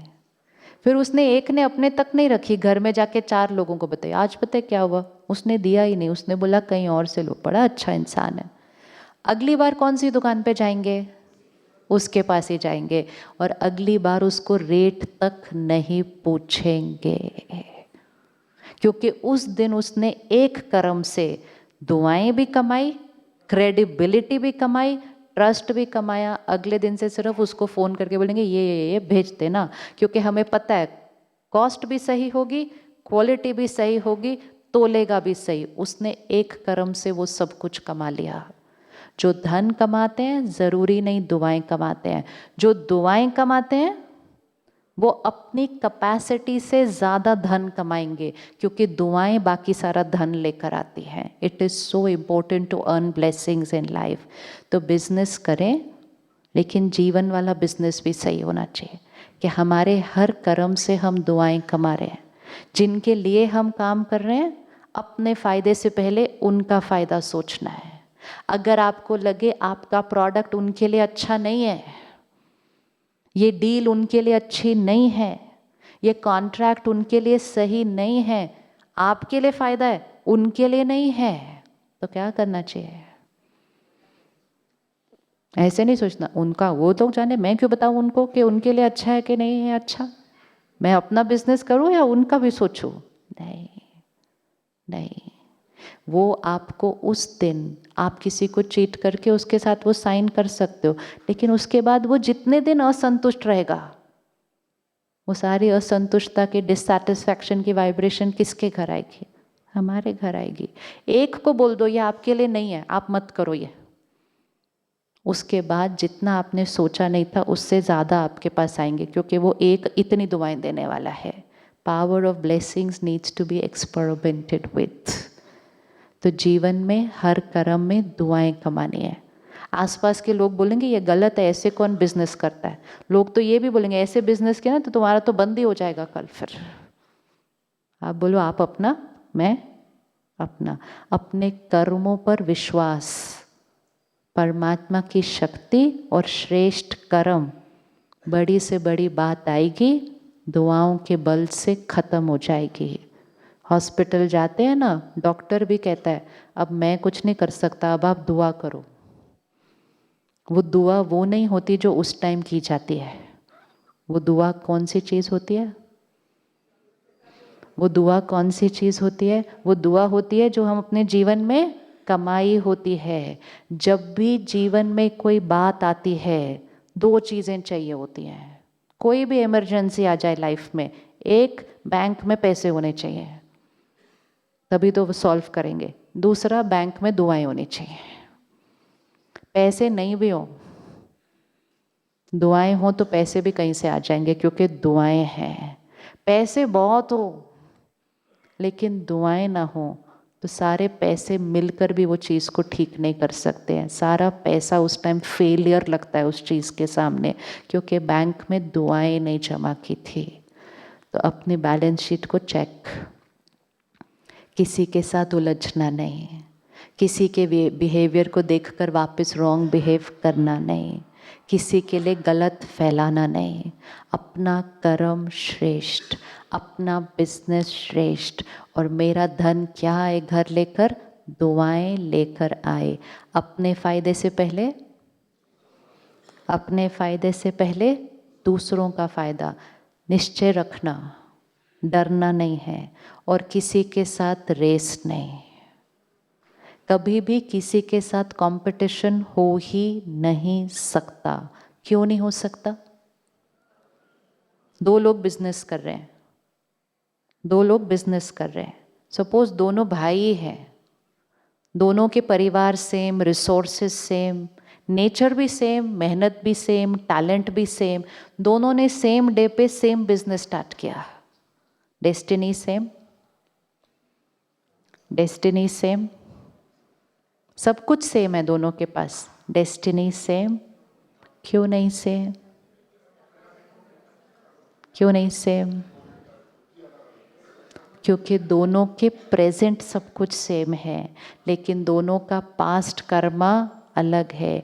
एक लगता है इतनी मेहनत कर रहा है फिर भी सक्सेस नहीं मिल रहा, एक लगता है कोई मेहनत ही नहीं कर रहा, उसके पास चीज़ें आती जा रही हैं। तो हम कहते हैं this is so unfair. Nothing is unfair, everything is fair and accurate. जो अभी मेहनत कर रहा है वो शायद पहले नहीं करके आया, जिसको अभी नहीं मेहनत करनी पड़ रही वो शायद करके आया सारा कुछ पहले, तो इसलिए उसको अभी कम। Nothing is unfair. तो दोनों के बीच कंपटीशन, दोनों के बीच कंपटीशन, दोनों के बीच कंपटीशन है ही नहीं, क्योंकि दोनों के कर्म ही अलग अलग है। कंपटीशन, रेस सिर्फ तब हो सकती है जब पैरामीटर सेम हो, यहाँ तो सेम ही नहीं है। तो जब दो लोगों के बीच में कंपटीशन नहीं, तो हम दूसरे को देखकर डर कर गलत कर्म करें क्यों? अब जब धन घर में सात्विक आया, प्योर आया, दुआओं के साथ आया, फिर नेक्स्ट चीज़ अनसात्विक। घर की एनर्जी को बढ़ाना है, परिवार की एनर्जी को बढ़ाना है, आत्मा को शक्तिशाली बनाना है, घर को श्रेष्ठ बनाना है, भाग्य को ब्यूटीफुल बनाना है। तो जैसा अन्न वैसा मन, हाई एनर्जी भोजन खिलाना है सबको। आपको जो यहाँ अच्छा लग रहा है, it's not just the environment, a lot of it happens in the kitchen. खाना कैसा लग रहा है?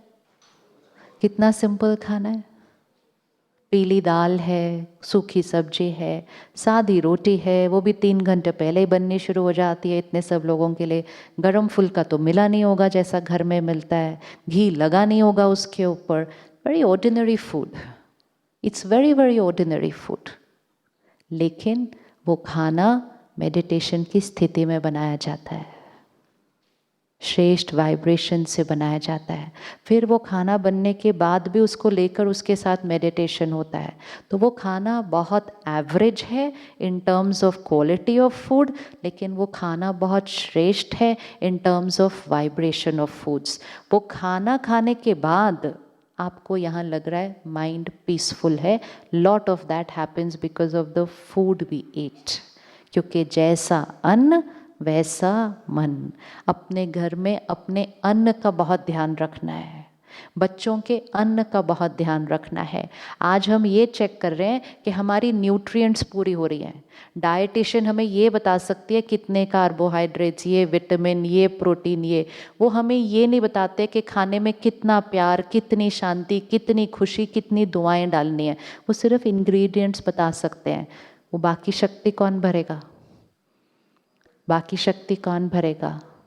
आपके लिए खाना कौन बना रहा है, ये बहुत इंपॉर्टेंट है। जो खाना बना रहा है, पहली बात, जो घर धन कमा के ला रहा है, so the money has to be pure. Second, जो खाना आ रहा है घर में और जो खाना बना रहा है, तो घर का वातावरण सात्विक, जो बनाने वाला है खाना उसका मन सात्विक होना चाहिए। बनाने वाले के संस्कार खाने वाले के संस्कार पर डायरेक्ट असर करते हैं। इसीलिए हम सुनते थे the way to a man's heart is through his. क्या मीनिंग है कि किसी को खाना खिला दो बना के, उससे मन बुद्धि जुड़ जाएगी। तो वो सिर्फ the way to a man's heart नहीं, it's the way to anybody's heart. The way to anybody's heart is through their stomach. मतलब उनके लिए खाना बना दो तो आपके मन से उनके मन की स्थिति जुड़ जाएगी। जब हम बाहर ज़्यादा खाते हैं, हमें यही नहीं पता बनाया किसने है, हमें यही नहीं पता उस जगह का धन किस क्वालिटी का है, हमें यही नहीं पता बनाने वालों के मन की स्थिति क्या है इस टाइम। किसी भी दिन अगर चिंता हो रही है, मन में हलचल हो रही है, गुस्सा आ रहा है, बिना कोई बात के सिर्फ चेक कर लेना खाना किसने बनाया था आज। ये कोई बहुत दिनों के बाद या सालों के बाद असर नहीं होता, ये खाते ही घंटे के अंदर असर होता है। सिर्फ चेक करना आज खाना किसने बनाया था, और उसको जाके पूछना आपका मूड ठीक है, नहीं है तो पहले मूड ठीक करो फिर किचन में जाना। It is so important the power of vibration on the food. कुछ साल पहले तक हम बाहर खाना नहीं खाते थे, कॉन्सेप्ट नहीं था। उस टाइम घर में खाना कौन बनाता था? उस टाइम घर के फैमिली मेम्बर्स ही खाना बनाते थे, और खाना बनाते बनाते वो भगवान को याद करते हुए, भजन करते हुए, गुनगुनाते हुए खाना ही बना देते थे। उस टाइम परिवार जुड़े हुए थे। अब हमने कौन सा खाना ज़्यादा खाना शुरू कर दिया जो पैसे को याद करके बनाया जा रहा है। मेरे इस डिश में कितना प्रॉफिट निकलेगा, ये एक डिश मैंने बेची तो 5 रुपये बनेगा मेरा, इसमें 10 रुपया बनेगा। ये इंटेंशन से वो डिश बनती है, क्योंकि वो खाना बिजनेस के लिए बनाया जा रहा है, घर के लिए नहीं बनाया जा रहा है। तो उस खाने में वाइब्रेशन कौन सी होगी? मनी। अब वो सारा खाना आप अपने बच्चों को खिला दो 20 साल बाद पहले, तो 20 साल के बाद उन बच्चों के लिए पेरेंट्स से ज़्यादा इम्पोर्टेंट खाना, ये पैसा हो जाएगा। फिर वो फादर को पूछेंगे मेरा कितना शेयर है सारी प्रॉपर्टी में। फादर बोलेगा अभी तो मैं हूँ। तो बच्चे बोलते क्या पता कभी भी आपको कुछ हो जाए, सब कर तो दो ना ठीक से। तो पेरेंट शॉक्ड हो जाते हैं, मेरे बच्चे कैसी बातें करते हैं, हमने तो कभी अपने माँ बाप से ऐसी बातें नहीं की थी, क्योंकि हमारे माँ बाप ने हमें बाहर का खाना खिलाया ही नहीं था उस टाइम। आज की फैमिली में भाई बहन कोर्ट में लड़ रहे हैं, पैसे के शेयर पर लड़ रहे हैं। Why money money money becoming so important, why not family? कहाँ गया वो परिवार जो एक दूसरे के लिए कुछ भी देने के लिए रेडी होता था? कहाँ गया? कोई हिस्ट्री थोड़ी है ये, हमने ही तो देखे हैं वो परिवार। बाहर का खाना, पैसों के इंटेंशन से बनाया हुआ खाना। इट इज़ वेरी इजी कि मोबाइल पे एक क्लिक करो, 15 मिनट बाद डोर की घंटी बजती है, खाने का पैकेट आ जाता है। हम भी खुश, हमने खाना खा लिया, बच्चों ने खाना खा लिया, वे वेरी हैप्पी। लेकिन डे बाय डे मन बुद्धि किससे जुड़ती जा रही है? पैसा एंड वहाँ बनाने वाले का संस्कार। कोई वहाँ बनाने वाला चिंता में है, डर में है, दुख में है, अपने गांव में घर के लोगों से दूर है, उसकी कोई चिट्ठी आई है, वो परेशान है, वो उस स्थिति में खाना बना रहा है। आपने बच्चों को खिला दिया, कल उनका एग्जाम है, उनकी तो टेंशन वैसे ही बढ़ जाएगी। So we have to take lot of care. We have earned lot of money, but that does not mean we should not have time to go in the kitchen and cook. या तो हम खाना order कर लेते हैं या हम किसी को रख लेते हैं, पैसे दो खाना बनवाओ। खाना has to be cooked by family member, क्योंकि वो खाना खाना नहीं, वो प्रसाद बनाना है घर पे। सिर्फ खाना भी नहीं बनाना है, प्रसाद बनाना है। तो प्रसाद सिर्फ आश्रम में, मंदिर, गुरुद्वारों में नहीं बनते, प्रसाद घर में बन सकता है। कैसे बनाएं? घर में किचन में परमात्मा की याद के गीत चला दें। आप यहाँ साउंड डिपार्टमेंट या ऑडियो स्टूडियो जो है, यहाँ से आप सीडी लेकर जा सकते हैं, सारे गीत एक ही सीडी पर 100-150 गीत होंगे, किचन में लगा दीजिए। एक एक गीत का एक एक वर्ड हाई एनर्जी है। कई घरों में पिक्चरों के गीत चल रहे हैं खाना बनाते समय। No, it's happening. TV serial चल रहा है खाना बनाते समय। अगर टीवी सीरियल और वो गीत चल रहे होंगे खाना बनाते समय, फिर थोड़े दिन के बाद वही सीरियल अपने घर में चल रहा होता है। It happens directly from there. फिर हमारे घर में चलता है, फिर वही स्टोरी को देखकर वो सीरियल बना देते हैं, फिर वो सीरियल बनता है तो वो लाखों घरों में वो serial. It just the world becomes more and more and more like that. तो खाना बनाते समय और खाना खाते समय हम क्या सुन रहे हैं, देख रहे हैं, बोल रहे हैं, इट्स वेरी केयरफुल। तो खाना बनाते समय परमात्मा की याद और अपने परिवार के लिए अच्छी अच्छी दुआएं भरते हुए खाना बनाना है। फिर खाना खाते समय ना टेलीविज़न ना फ़ोन, ये तो मर्यादा फिक्स करनी है। डाइनिंग टेबल पे फ़ोन भी नहीं होना चाहिए। ऐसा नहीं कोई बिजनेस की बात है, बात करते करते खाना खा लिया। खाना खाना इज़ अ रिचुअल। ये हमारे मन और शरीर दोनों को नरिश करता है। यह आत्मा को शक्ति देने वाला है, शरीर को सेहत देने वाला है। इसको ऐसे चलते फिरते बातें करते हुए नहीं खाना है। खाना खाने से पहले क्या करना होता है? क्या सिखाया था हमें? खाना खाने से पहले क्या करना होता है? परमात्मा को याद। कौन कौन करता है 3 बार दिन में भगवान को याद खाना खाने से पहले? हाँ, अभी आज से रोज़ करेंगे, हर बार करेंगे। सिर्फ खाना खाने से पहले नहीं, खाना खाने से पहले, पानी पीने से पहले, फ्रूट खाने से पहले, दवाई खाने से पहले, मुख में जो जाए उससे पहले, ताकि जो जाए उसको पहले एनर्जाइज करो कि परमात्मा की शक्तियाँ, परमात्मा का प्यार, खुशी इस खाने में है। ये खाना प्रसाद है मेरे लिए। मैं आत्मा प्योर, डिवाइन, मेरा शरीर हेल्दी। खाओ, खाना बनाते समय डालो। हमारी फैमिली यूनाइटेड है, यूनाइटेड है और यूनाइटेड हमेशा रहेंगे। हमारी एक दूसरे से बहुत अच्छी बनती है। हम एक दूसरे को रिस्पेक्ट करते हैं। कड़छी घुमा दो, खिला दो, जिनके झगड़े हो रहे थे वो भी ठीक हो जाएंगे सारे। That's the power in the kitchen. That is the power in the kitchen. Just put it over there कि सब एक दूसरे से बहुत प्यार करते हैं, सम्मान करते हैं। बच्चे आज्ञाकारी हैं, मेरा हर बात मानते हैं। बच्चे खाना खाते हैं। आजकल एक आशीर्वाद दिया हुआ है, बच्चे खाना नहीं खाते। बच्चे ये सब्जी नहीं खाते। अब सब्जी बनाओगे ये सोच के कि बच्चे नहीं खाते तो नहीं खाएंगे।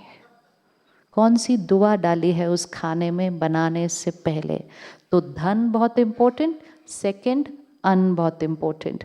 अब ये सब दुआएं और एनर्जी सात्विक खाने में ही डल सकती हैं।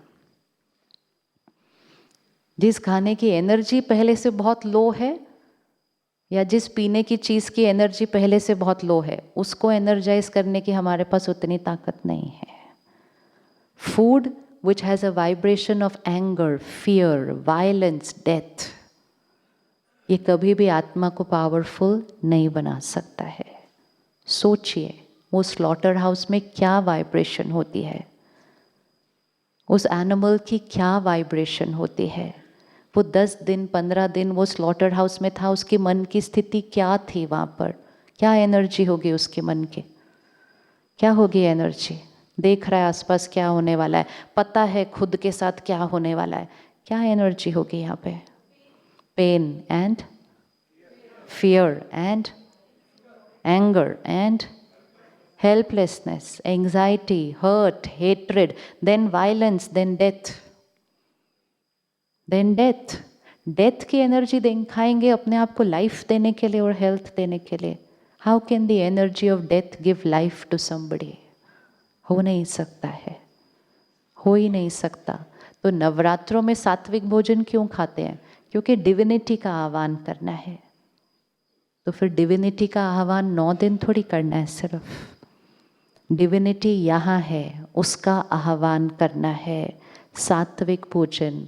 आप उस स्थान पर आए हुए हैं जहाँ बहुत लोगों ने बहुत सारी अपनी आदतें एक थॉट में छोड़ी हैं यहाँ पर कि आज से मैं ये चीज़ छोड़ दी। तो इस कैंपस में एक वाइब्रेशन है, क्योंकि बहुत लोगों ने बहुत कुछ छोड़ा है ना यहाँ आकर इतने सालों में। तो यहाँ आप अगर डिसाइड करोगे आज कुछ छोड़ने का, तो आपके संकल्प में बहुत शक्ति आ जाएगी। क्योंकि बहुतों ने किया है यहाँ पे, लाखों ने किया होगा अभी तक। किसी ने नॉनवेज छोड़ा, किसी ने अल्कोहल छोड़ा, किसी ने स्मोकिंग छोड़ा, किसी ने कुछ और एक थॉट में छोड़ा और वापस जाके फिर कभी नहीं लिया। पावर है। तो जाने से पहले अपना डिसीजन लेकर जाना कि कोई भी चीज़ ऐसी नहीं जो मेरी एनर्जी को क्या करे, डाउन करे। फिर 3 मंथ्स का एक्सपेरिमेंट करना, ऐसा नहीं लाइफ लॉन्ग भी डिसीजन नहीं लेना। 3 मंथ्स का एक्सपेरिमेंट करना कि 3 मंथ्स मुझे सात्विक अन्न, जैसा अन्न वैसा मन, और जैसा पानी वैसी वाणी। तो वाणी कैसी चाहिए थी? वाणी कैसी चाहिए थी? स्वीट चाहिए। फिर पानी भी कड़वा नहीं होना चाहिए। स्वीट वाणी चाहिए तो पानी भी कड़वा नहीं होना चाहिए। तो क्यों कोई भी चीज़ ऐसी खाए पिए जो हमारी शक्ति को घटाए। और खुद खाना बनाए लेकिन अच्छी स्थिति में बनाए। ऐसे नहीं खुद भी परेशान या किसी से झगड़ा होकर खाना बनाए, नहीं।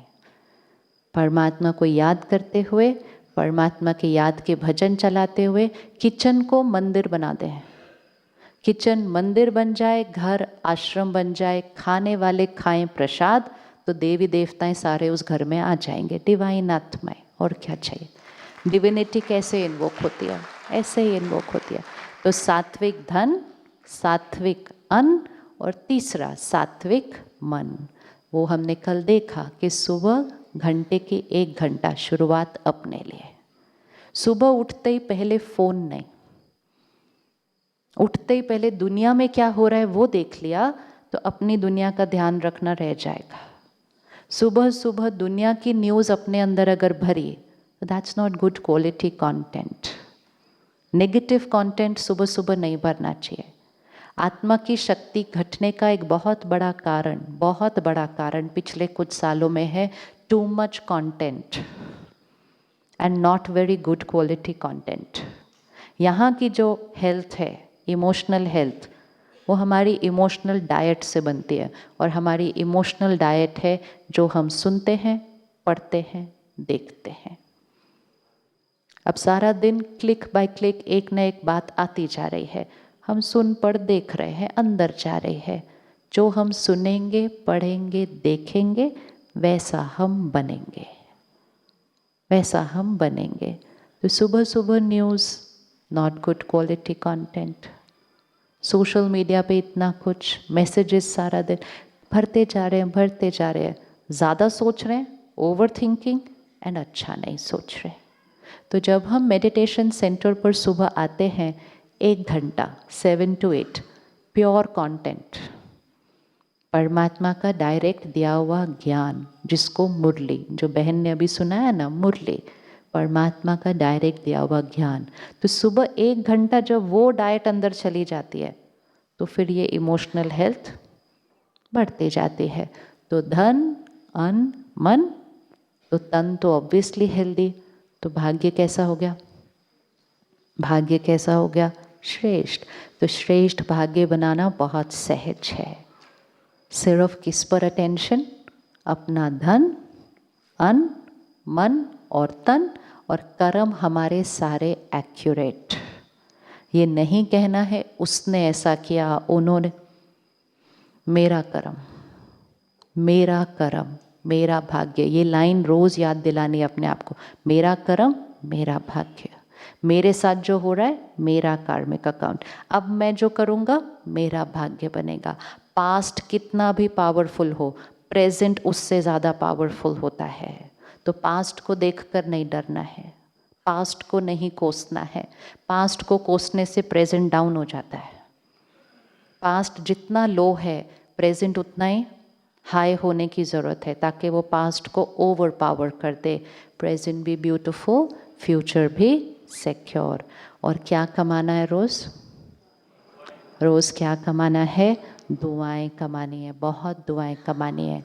जैसे बहन ने अनुभव शेयर किया ना, एक्सीडेंट हुआ, पास्ट कार्मिक अकाउंट सामने आया।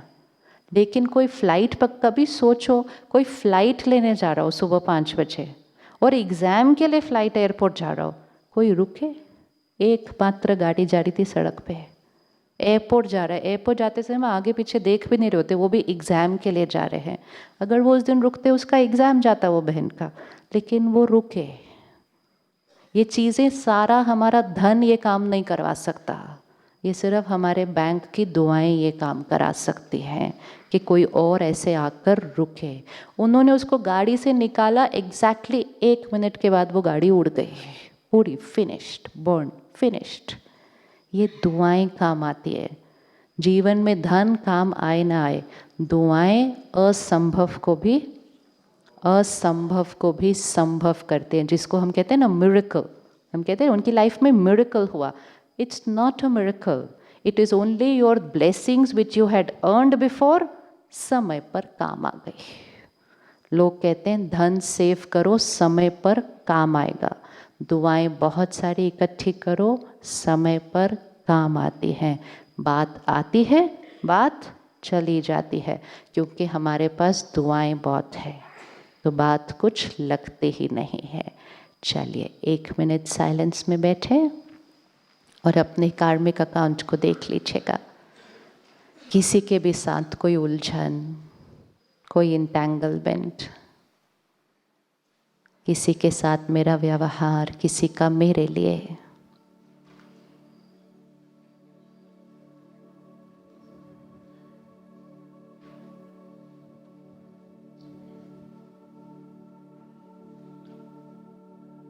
परमात्मा की शक्ति और परमात्मा का ज्ञान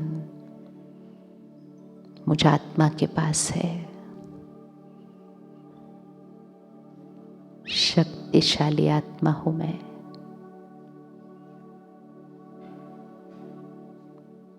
श्रेष्ठ कर्मों वाली आत्मा हूं मैं।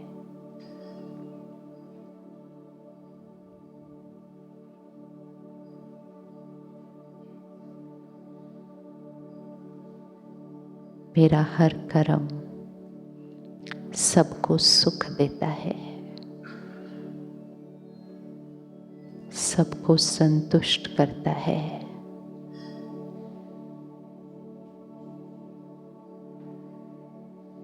मेरे जीवन का लक्ष्य सबको सुख देना, दुआएं देना और दुआएं कमाना।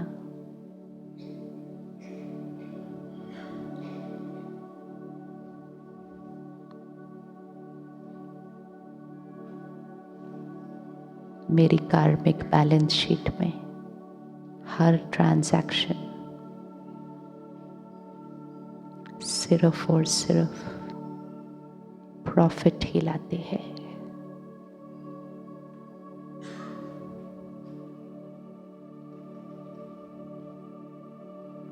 परमात्मा ने श्रेष्ठ कर्म लिखने की कलम मेरे हाथ में दी है।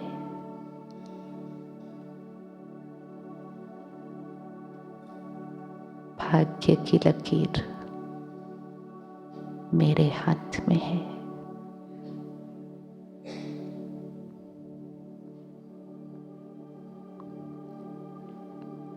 मैं भाग्यशाली आत्मा हूँ।